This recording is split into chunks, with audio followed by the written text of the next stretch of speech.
It's Friday, September 26, 2025. Welcome to Make It Make Sense. I'm Granthermes. Today in the show, we're going to talk about education because I have been thinking about this for a while now. American education is at a crossroads. We've got failing test scores across the board. The latest national report card just came out, and it's not good.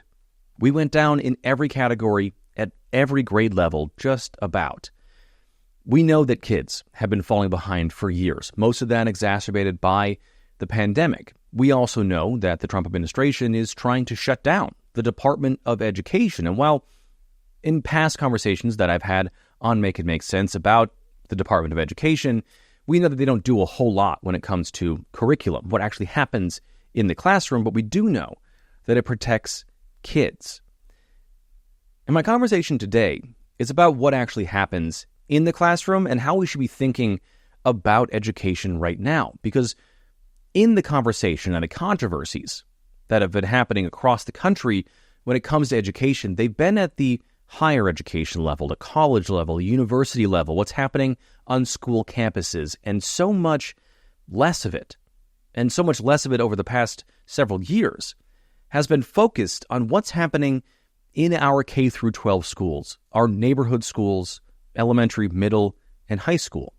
And it's why my conversation today is with the former mayor of Providence, Rhode Island, and the current CEO of Democrats for Education Reform, Jorge Elorza, who has some really, frankly, non-capital D Democrat ideas about education, or at least what we wouldn't consider to be Democrat ideas about education. He is a Democrat who is for school choice to a certain degree, a Democratic version of that. And our conversation is all about dispelling some of the myths that Democrats for a long time have told themselves about what Republicans have been saying about education, why he thinks this is the right step forward for the Democratic Party, which used to lead on the issue of education, and how maybe focusing on K through 12 education could actually bring us all together again as one of the major bipartisan issues, because we're talking about our kids and our communities.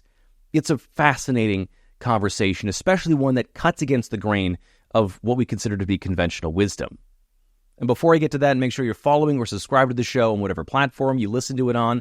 Like, subscribe, hit the bell for notifications on YouTube if you're a watcher there. Sign up for the Make It Make Sense Substack. It helps keep this show going and keeps it afloat. It is just $5 a month to become a paid subscriber. But if you don't want to do that, no sweat, but make sure you're sharing the show on social media. It's Mims Newspod. It's MIMS Newspod. All one word on every platform. You can tag me too. I'm at Granthermes on Twitter and Bluesky, and at Granthermes TV on everything else. All right, let's get to my conversation with Jorge Elorza. Today's episode is brought to you by Distill Union. Founded in 2011, Distill Union crafts everyday essentials like wallets, key organizers, phone cases, and stands, believing that less is more makes good design. They've earned a reputation for creating problem-solving products that are both intuitive and elegant.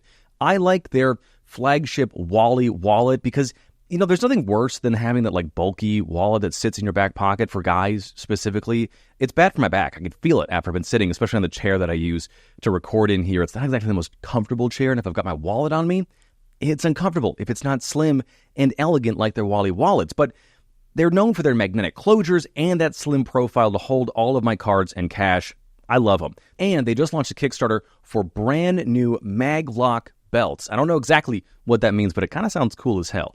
Anyway, Distill Union's problem-solving accessories are made from premium materials like full-grain leather that ages beautifully over time, ensuring durability and style. Backed by a 3-year warranty, their products are built to last and engineered for everyday ease, offering the perfect balance of practicality and sophistication. And right now, when you use the code MIMS25, that's MIMS25, you'll get 20% off your entire order. And Make It Make Sense does get a cut of that sale, but hey, it keeps the show going, keeps you in style. What's not to love? You can check out distillunion.com for all their great products. That's DISTIL Union.com. Distill Union, where good design is good for you. All right, let's get back to the show. Jorge, thank you so much for being here. I really appreciate it. Great to be here. So let's start with the new national report card because I want to give folks a foundation of this a little bit here. It's not good. Across the board, it's not good. Walk me through what we learned. So there are a number of things. A lot we already Mhm. know, and that's that kids throughout the country are struggling with the basics.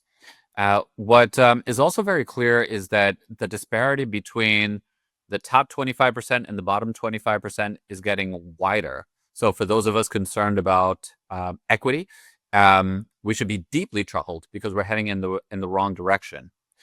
What this data also tells us is that yes, the pandemic was an inflection point, but this started long before the pandemic, and so that's really important and interesting to unpack. And I think it is fair to say, and it's not hyperbolic, that we have a national education crisis. Folks have called it that we've been on a 10-year education depression.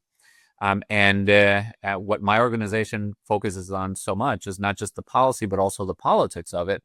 What's been so striking is that up until just recently, there just hasn't been much conversation about K through 12 education and how we're going to address that crisis. I want to talk about this idea that you just mentioned, that this isn't just about the pandemic. It is. We saw a lot of learning loss. We saw a lot of kids fall behind, fall through the cracks, but this has been years in the making, maybe more than a decade in the making. So talk about that, because I think that we have seen an erosion in both money given to education in K through 12, specifically in this country, of the last 10, 15 years, but also in the focus of it. So talk about that a little bit. Yeah. So I think it's really important to remember that whether fortunately, but probably unfortunately, the reality is that with education policy, politics really matter. And a gentleman, a researcher, his name is Tom Talk, out of Georgetown University, has spoken very compellingly on this, and he's mentioned that 10 years ago and beyond, there was a bipartisan consensus on the importance of accountability and high standards, and that bipartisan consensus really broke down where Republicans they sort of drifted further to the right and have in a lot of cases abandoned the focus on accountability, and the left also drifted further to the left as well, and they abandoned the focus on accountability. And along with that, you can see that there have been underperforming or failing districts and schools, and without that political focus on accountability, the energy and effort that it takes to turn around a district, to quote unquote hold it accountable, to make sure that we're consistently getting good outcomes and results, that has dissipated. And so, multiply that over 10 years of time, and that helps to explain why we're facing the crisis that we're in today. In this idea of accountability, what do you mean by that? Because I think in the past, the Democratic approach to this has been, we're going to try to throw a lot of money at a federal program that will then trickle down into schools, which, by the measures that we're looking at right now, has not worked really well. And on the Republican side, it's to cleave off parts of the public education system. It's to starve them and then let them float into the private sector. So what do you mean by accountability? That's a great question. Accountability means a lot of different things, right? It could mean data systems. It could mean holding teachers accountable. It can mean holding students accountable. It means a lot of different things. But I think more than anything else, tying it back to the politics of the work, and accountability also means just a sense of urgency. When it's clear that something is not working, not continuing to fund it, or continuing to fund it at even higher levels, year after year after year, and at some point saying, this is unacceptable. We're going to demand changes, and we're going to withhold funding if necessary, or take other steps and other actions to turn around underperforming districts or underperforming schools.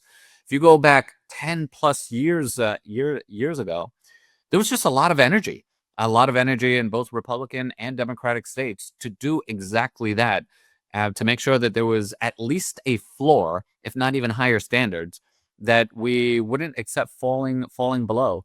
I challenge anyone, think over the past 10 years, how much of a discussion has there been in public policy to prevent this? And there's been very little. And so, accountability, just a sense of urgency that certain outcomes are indefensible, and we're going to do something about it. I think this conversation is really interesting because you're a Democrat advocating for ostensibly a plan that is school vouchers, which has not been popular in the Democratic Party.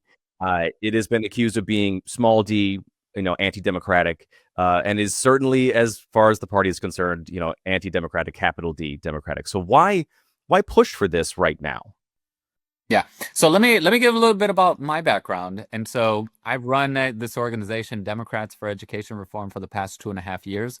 Before this, I was the mayor of the city of Providence. So I got myself elected and reelected in a deep blue city in a deep blue state, and I got to work right away working on education issues. And I learned a lot about the policy and politics of it. And over time, I came to see just how powerful and strong the forces of the status quo are, and how difficult it is to bring about change within the traditional school system, even when you're in charge. And so over my time in office, my views definitely evolved to the point where I came to embrace more and more alternatives to the traditional public schools. And so, we're very strong advocates and supporters of public charter schools. But the reason why I've been advocating for Democrats to embrace, a broader range of school choice is because I think that school choice is the most progressive thing out there. The case that we're making is not, we should become Republican lights on this.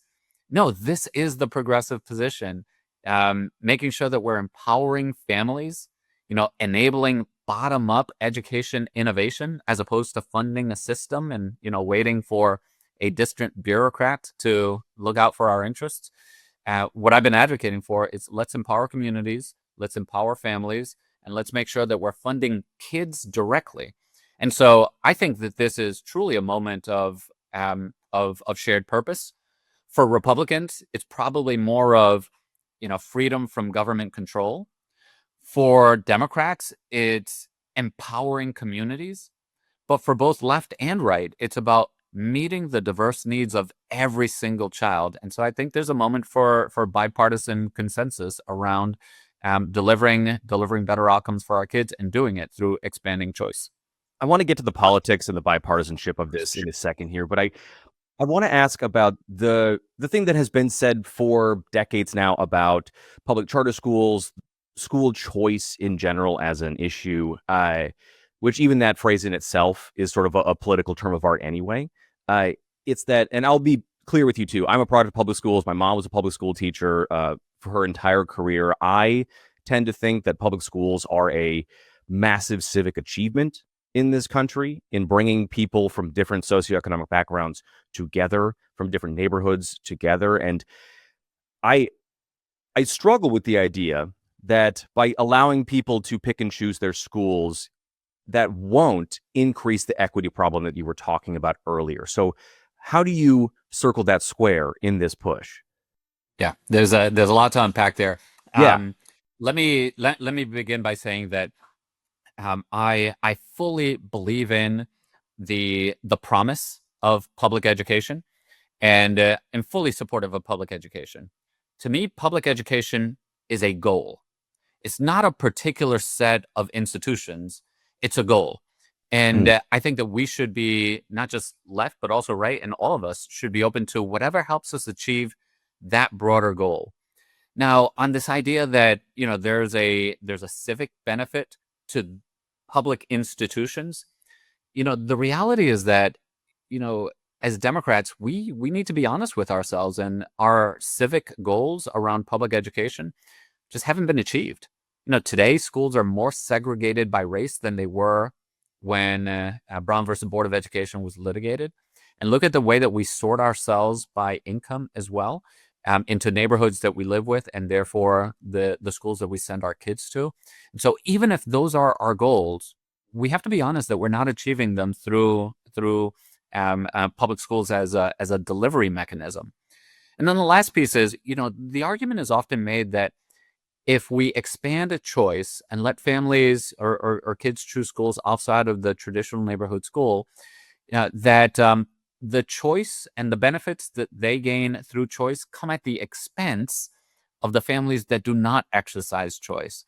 And, this has been looked at every which way in research, and there's just no empirical basis for it. I get the logic of it, but there's just no data to back this up. And what we found is that when you give families the ability to choose, it actually places school districts in a position where they need to be more responsive to the needs of families. And we've seen that in study after study that either the traditional schools remain the same or they actually improve when you expand choice. Sure. So sort of a forcing an accountability measure by, I guess, under threat that families might leave the district. Is that sort of the idea here in a very free market, open market sort of approach to education? Yeah, I would say, I don't believe in a free market approach. I believe in a fair market approach. I don't believe that markets in and of themselves are a panacea. There's still a lot of hard work to make sure that the markets work for the people that need them the most. But at the heart of all of this, when I think about democratic, progressive, or left of center values, I think for those of us who really care about equity, the most equitable approach is the one that delivers. And frankly, right now, you look throughout the country and they're backed up, they continue to be, unfortunately, backed up by the NAEP results every year. Yeah. We're just not delivering for a large number of families. And the data is clear. When you compare the top 25% and the bottom 25%, the gap is just widening and widening and widening. And at a certain point, we really have to ask ourselves, speaking only policy-wise, when are we going to change our policies to better deliver on our actual goals? Is this, and I wonder about this only because the way that education, much like other parts of our politics in this country, but the education systems themselves are really state level systems, right? The policies and how those schools are run, how the money is doled out, whether it's federal money given to the states or state tax money, it's really done on a state by state basis. You look at a place like Massachusetts, the education system there is vastly different from a place like Minnesota, where I grew up, vastly different than, say, like Oklahoma or Texas or Arkansas. And so is this, as a national approach, the right approach to this? If that's, what's the word for it? Bifurcated is not the right word, but if we're so disparate in how our education systems are being doled out and how they're being run in this country, is this the right approach to have a federal school choice program? So, 90+% of school funding comes from the local level, from the state level. The federal role in education has always been very limited. And, personally and as an organization, we believe in pluralism. We believe public funds and public investment, but with plural delivery. And, if we can back up, just going back to the root of it all, back in the late 1800s, reformers of the time, they were, very much influenced by the industrial era. And so they applied, the principles of efficiency, of, top-down control. They applied it to education. And, that is literally, not just a metaphor. That's the inspiration, right? The factory model of education, complete with bell times and everything. And so we've inherited that system, and it's gone somewhat unquestioned as tradition and is now the orthodox approach. And what we are advocating for at Democrats for Education Reform is this is a moment of great transition in our politics, in our society. This is a moment to rethink, why does education have to take place in these massive buildings, right? Educating hundreds of kids with rows of seats, one teacher, really the factory model all over. And what we're really excited about is this bottom-up approach that's taking hold. And frankly, it's being brought to life and it's being spurred by flexible spending when you fund the child directly. And so now we see micro schools throughout the country. We have schools that are adopting just very different approaches, right? It doesn't have to be in a big building. It could be, in a cabin by a lake. Education can and should look different. And we should question, so much of education has been to rank and sort. We believe in accountability, especially for kids that aren't being well served. And we also believe that this is a moment to really rethink and question what the purpose of education should be. I'm very interested in models that look at, well, should the purpose of education be to, live a life of integrity, or find deep meaning and purpose in life, or working together to solve big problems and organizing an education system or a school around those goals. I think that I think it would be a bit of hubris on our part to think that we got it figured out 100 years ago and it's just about optimizing that model that's going to get it done. No, we need a more dynamic, a more adaptive, and more responsive system, and that's what we're arguing for. I think, some of the things you're talking about too here, when you talk about giving money directly to the student, directly to the kid, directly to the family, we're talking about tutors for kids who may need a little extra help outside of school. There's money in there for personal aides for kids as well, who struggle with things like test taking, or who have special needs or disabilities, which in this moment right now, it would seem like the disability community is sort of under attack from, the health and human services side of this current government. And this is going to get me to the politics of this situation here, which, let's start with your side of the aisle first before I talk about the bipartisanship of this. There is a lot of weight behind specifically labor in this country. The teachers union is quite powerful when it comes to democratic politics. How do you get around dealing with them in this, and then not alienating a whole other sector of labor in general from that? Because that is the big one. Yeah, politics really matter. Absolutely. Yeah.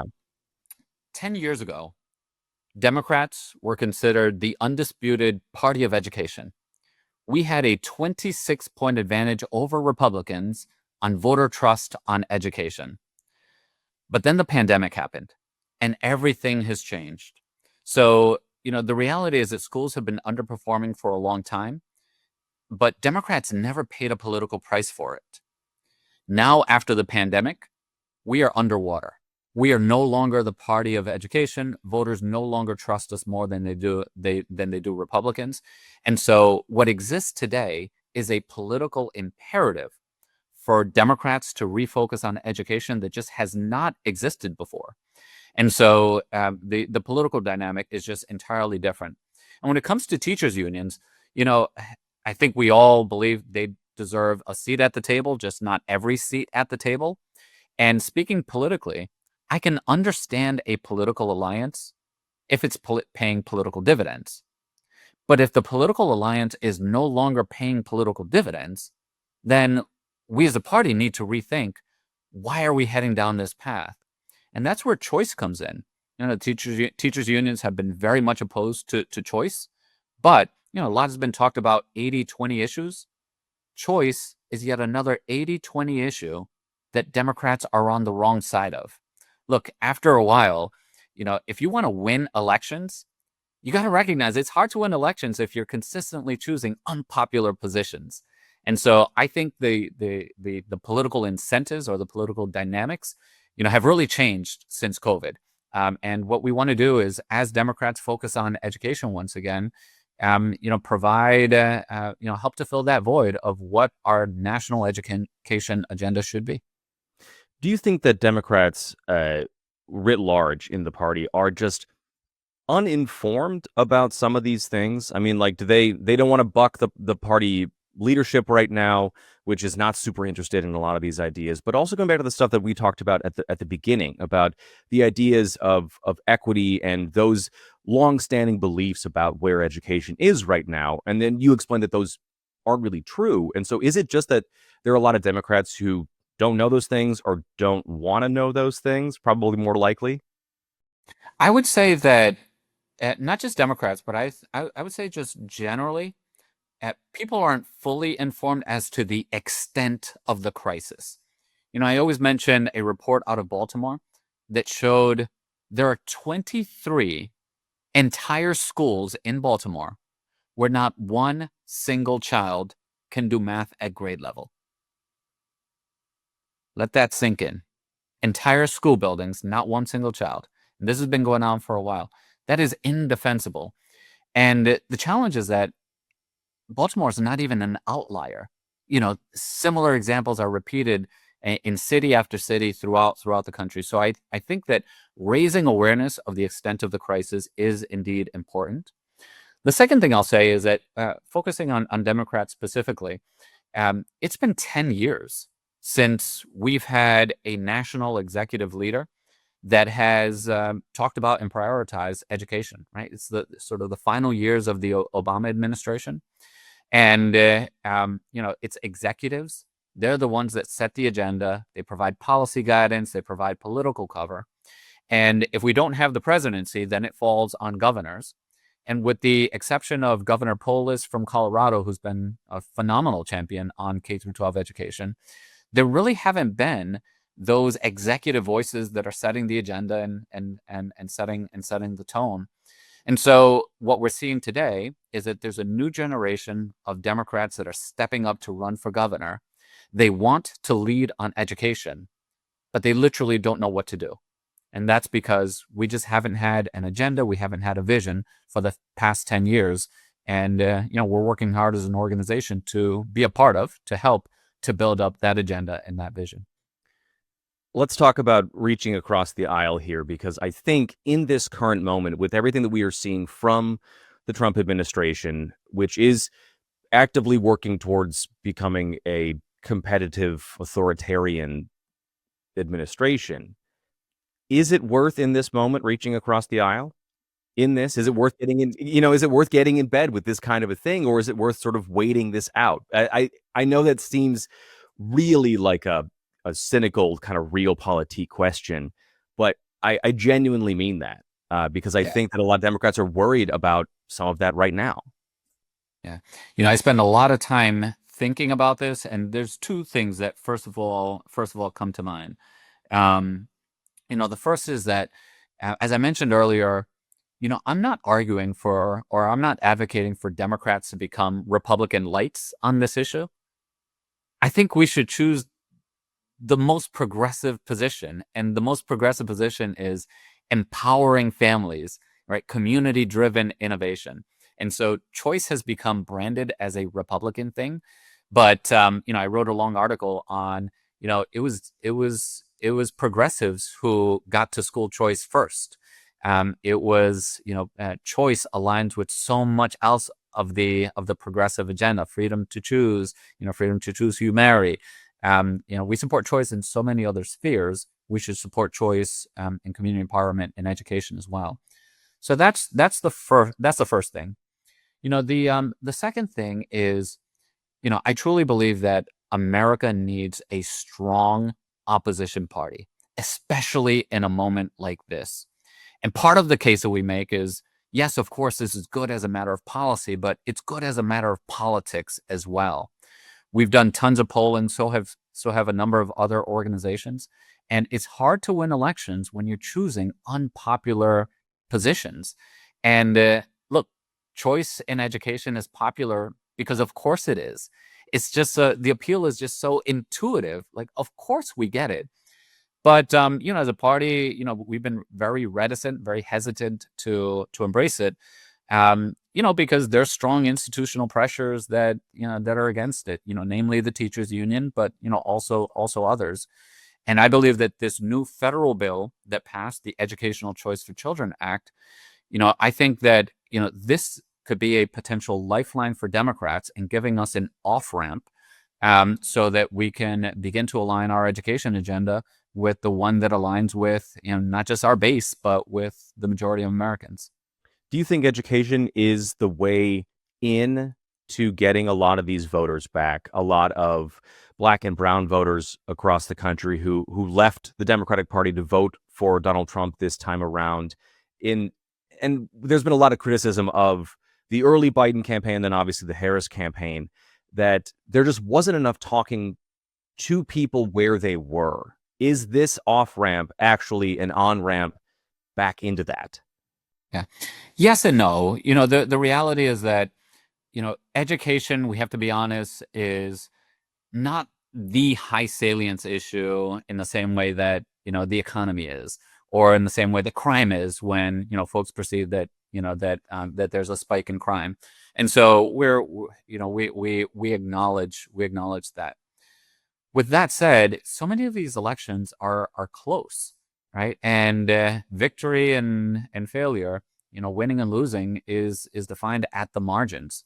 So going back to DeSantis's first election in Florida, many people credit his win to African American moms that supported choice and voted Republican because they cared about that issue.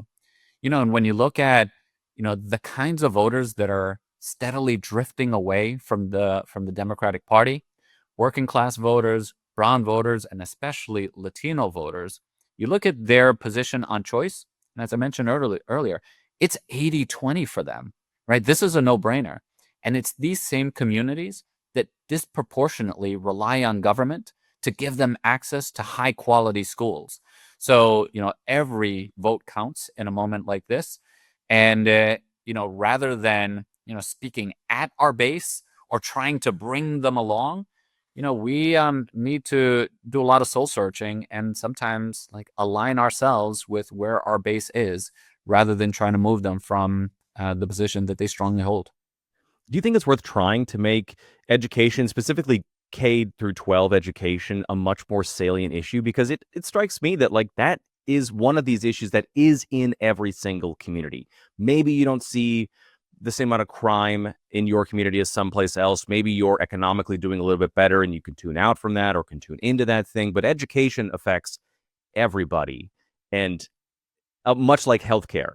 But even that can sort of stratify in a way that education can't. So is it better to focus on K through 12 in this new, let's say, midterm cycle right now before we look at 2028, as a way to get Democrats to be like, we are talking to you and your needs? Yeah. So, yeah, very, very interesting. So basically what you're getting at is education kind of matters. Kinda, only a little, yeah. And families intuitively get that. I think that it matters across the board, and it matters even more for those voters that Democrats are trying to reconnect with. Now, it was a long time where, as a party, we did not have to deliver on education outcomes, and voters still trusted us more than they did Republicans. But I mentioned that all changed after the pandemic. And what's really important about this moment is that Republicans, they're seeing all the poll data that we see, and they know that they're onto something, and we should fully expect them to continue pressing their advantage. And so, you can't begrudge Republicans for offering a vision on education. And what we've been pushing our party to do is that our vision can't just be opposing whatever Republicans are doing. We have to articulate our own proactive vision. And I do believe that education can and should be a higher salience issue. And I think that Democrats, our party, discounts the potential benefits that would come to us if indeed we were offering, the highest quality education for every single child and one that met the diverse needs of every particular child. Imagine if we were campaigning on that. Good policy makes politics so much easier, but we just haven't had, the policies that have been delivering. And so the politics have been thorny and difficult for us. But yes, it should be a higher salience issue. And if we had that affirmative vision and we were delivering for families, absolutely, we should lead our campaigning on that and the investments that we're making in our kids' futures. Do you think Democrats and the Democratic Party are going to come around to this idea by the midterms? Because politically speaking, we're not that far off. So it's going to take a while. What I am hopeful about is with this new federal tax credit program, the Educational Choice for Children Act, that um, right gives Democrats the off ramp from the track that we've been on, but the on ramp, a significant step forward towards embracing choice and aligning our policies with those of our base. Let me step back and make this point as we close. So I believe that we are in the middle of a historically significant transition in our society. So beyond education, Republicans have been much faster to respond to this new reality and this new moment. Think of the Republican Party 15 years ago and think of it today. I mean, they're almost they're almost entirely different. Democrats, we've only started this soul searching and this conversation since last November. It's going to take some time. It's going to be messy, but I fully expect that the Democratic Party that comes out of this is going to be significantly different than the Democratic Party that entered into this process. And so I think that everything should be up in the air. The alliance, our alliances, our positions. And certainly, when you look at the poll data, when you look at the voters that we want to reconnect with, when you look at our fundamental values, I think the school choice is one that is a compelling area that we should not just rethink, but come to embrace. Mr. Mayor, thank you so much for being here. I really appreciate it. My pleasure. I want to thank Jorge again for coming on the show. If you want to find links to what he's working on, you can find those in the show notes of this episode. And that is it for today's episode. Please rate and review the show on whatever app you listen to it on. Like, subscribe, leave a comment below if you're a watcher on YouTube. Sign up for the Make It Make Sense Substack. It's just $5 a month to become a paid subscriber. And share the show on social media. It's MIMS News Pod. That's MIMS News Pod. All one word on every platform. I am at Granthermes on X and Bluesky, and at Granthermes TV on everything else. Thank you so much for listening today. I'm Granthermes, and I'll talk to you next week.